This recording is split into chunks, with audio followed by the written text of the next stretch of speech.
नमस्कार, आप देख रहे हैं आरएनआई न्यूज़ का ये बेहद ख़ास शो इतिहास की बात में आज का इतिहास यानी 24 जून का इतिहास।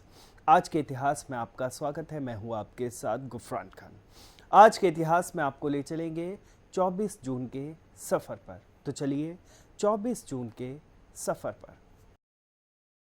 24 जून को वीरांगना रानी दुर्गावती बलिदान दिवस मनाया जाता है क्योंकि भारतीय इतिहास की प्रसिद्धि वीरांगना रानियों में से एक रानी दुर्गावती का निधन इसी दिन 24 जून 1564 में हुआ था।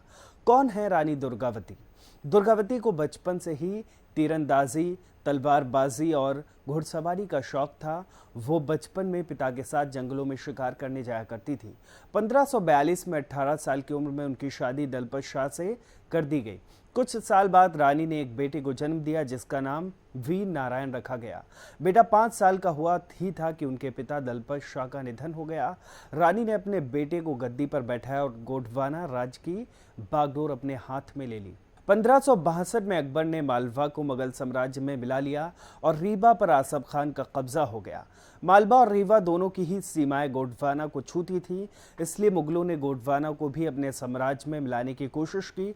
आसफ खान ने गोंडवाना पर हमला किया, लेकिन हमले में रानी की जीत हुई। 1564 में आसफ खान ने फिर हमला बोला। रानी अपने हाथी पर सवार होकर युद्ध के लिए निकली। उनका बेटा वीर नारायण भी उनके साथ था।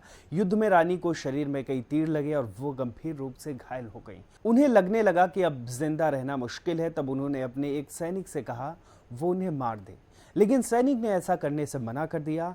तब रानी ने खुद ही अपनी तलवार सीने में मार ली और वो शहीद हो गईं। 24 जून यानी उनके शहादत दिन को बलिदान दिवस के तौर पर मनाया जाता है। दिल्ली सल्तनत के 24 जून 1206 को पहले सुल्तान कुतुबुद्दीन ऐबक की लाहौर में ताजपोशी हुई थी। यहीं से मुस्लिम शासन की शुरुआत हुई थी।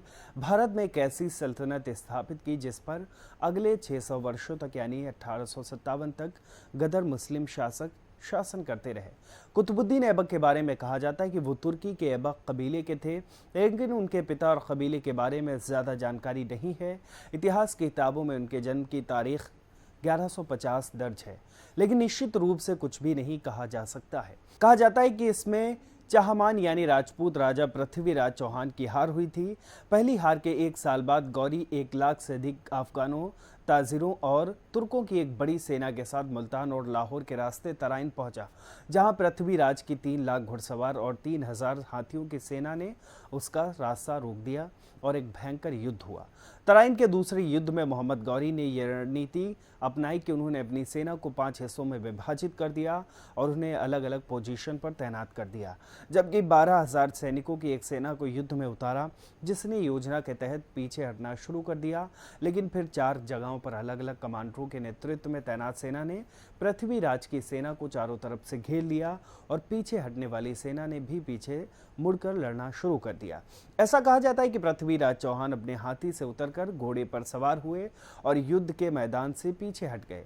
इस तरह से दिल्ली सल्तनत की शुरुआत हुई। फिलहाल आज के इस खास पेशकश में बस इतना ही। उम्मीद है आज का इतिहास यानी 24 जून का इतिहास आपको पसंद आया होगा। अगर पसंद आया हो तो हमें कमेंट करके ज़रूर बताएं। हमारे वीडियो को लाइक करें, शेयर करें, चैनल को सब्सक्राइब करें और देखते रहें आरएनआई न्यूज़। हमारे चैनल को लाइक करें, सब्सक्राइब करें, बेल आइकन को ज़रूर दबाएं और वीडियो को ज़्यादा से ज़्यादा शेयर करें। देश दुनिया की तमाम खबरों को नए अंदाज में देखने के लिए बने रहें हमारे साथ और देखते रहें आरएनआई न्यूज़।